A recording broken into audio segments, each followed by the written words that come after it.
অনেকে বলে যে আমি ট্যাক্স রিটার্ন দেই 10B ফর্ম, এটা দিলেই তো হয়ে যায়। তো ট্যাক্সেবল ইনকাম তো সবারই না। ওই ড্রাইভার পিয়নের কি ট্যাক্সেবল ইনকাম? তার ইটিন আছে, অথচ তার ইনকাম তো কোথায় কি হয়ে গেছে।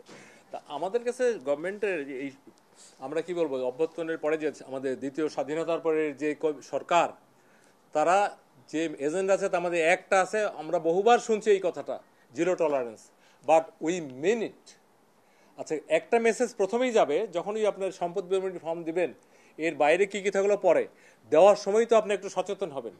দুর্নীতি প্রতিরোধে এটা প্রথম কাজ হবে কিনা বলেন, এটা একটা মেসেজ যে I have to pay my wealth statement. শুধু ব্যাংক অ্যাকাউন্ট না, এর সাথে কোথায় কি আছে, জমি জমা সঞ্চয়পত্র, মানে আমি যদি সম্পদের বিবরণ দেই, এই কমিটিটা যখন হবে, টিওআর হবে, কবে কোথায় কে কীভাবে জমা দেবে, তখন আমরা ওই তালিকাও দিয়ে দেবো সম্পদের মধ্যে কী কী। দুদকে যে সম্পদ বিবরণ আছে ওখানে দেখবেন আপনার অস্ত্র যদি থাকে ওটা ওখানে লিখতে হয়। আমি অন্য আর বিষয় গেলামই না।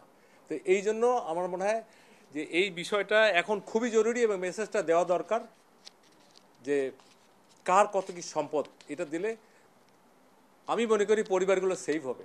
আজকে যে এই মেসাকার, সবচেয়ে এফেক্টেড কে হয়েছে? যে ভোগ করছে সে হয়নি, তার পরিবার। পরিবার আমাদের কেন্দ্রবিন্দু। অ্যান্ড আমরা যদি এই কথা বলি, oldest organization in the world is family. এর চেয়ে বড় প্রাচীন প্রতিষ্ঠান আর কিছু নাই। আমরা একটা মন্ত্রণালয় আসছি, এটা একটা প্রতিষ্ঠান। আপনারা এখানে সাংবাদিকরা আসছেন, এক একটা মিডিয়ার প্রতিনিধিত্ব করতেছেন, যারা প্রিন্ট মিডিয়ায় আসছেন তারা একটা প্রতিনিধিত্ব করতেছেন। তো ওই জায়গাটা যদি ঠিক থাকে তাহলে কি আপনার শান্তি লাগবে না? আমরা যাতে শান্তিতে মানুষ ঘুমাইতে পারে, তারা যাতে একটা স্বাচ্ছন্দ্য জীবনযাপন করে, এবং আমরা সামাজিক জীব। একজন দুর্নীতি করে যখন অনেক বড় হয়, পাশের অফিসারটা থাকে, তাই সামাজিকভাবে সেও নিগৃহীত হয়।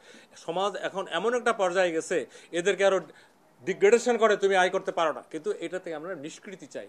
দিন শেষে এবারও প্রমাণিত হইল, যার সম্পদ কম, যার স্বচ্ছতা আছে, যার লোভ নাই, সেই সুস্থ স্বাভাবিক জীবনযাপন করছে। এই সূত্রে একটা কথা বলি, সরকার তো বহুবার চেঞ্জ হয়েছে, এইভাবে কেউ পালায়? বাইতুল মোকাররমের খতিব কেন পালাবে? উনিও তো পালাইছে। আমার ব্যাচমেট, আমি তো অনেক আগে চলে গেছিলাম, সরকার এখানে এনেছে, সরকার আমাকে জনগণের কাজ করার জন্য, আমি তো পালাইনি। আমার ব্যাচমেটরা যারা মাননীয় সংসদ সদস্য হয়েছেন রিটায়ার করার পর, তারাও পালাইছে। সংসদ সদস্য হয়েছে আমার ব্যাচমেট কয়েকজন, টিকিটের এমপি। আপনাদের কাছে আমি জানি না what is the message, by I am talking very hard and reality, যেটা আমরা দেখছি। দ্বিমত থাকতে পারে, কিন্তু this is the reality. 15 lakh হলো কর্মচারী বলতে একদম, যদি সিনিয়র সচিব ঢোকেন অথবা ক্যাবিনেট সেক্রেটারি মনে করেন, মুখ্য সচিবের থেকে একটা পিয়ন, চৌকিদার, ড্রাইভার। আপনারা বলছেন সকল আসলে সকল না, এখানে বলা আছে ট্যাক্সেবল ইনকাম।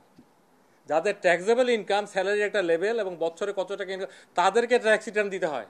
ইটিন সকলে করেন ব্যবসা কারণে, ইটস লাইক ট্রেড লাইসেন্স, কিন্তু সকলের 10B দিতে হয় না। এটার সংখ্যা খুবই কম। আর এইটার মাধ্যমে আপনার সম্পদ থাক আর না থাক, আপনার জিরো সম্পদ থাক, আপনার দাখিল করতে হবে।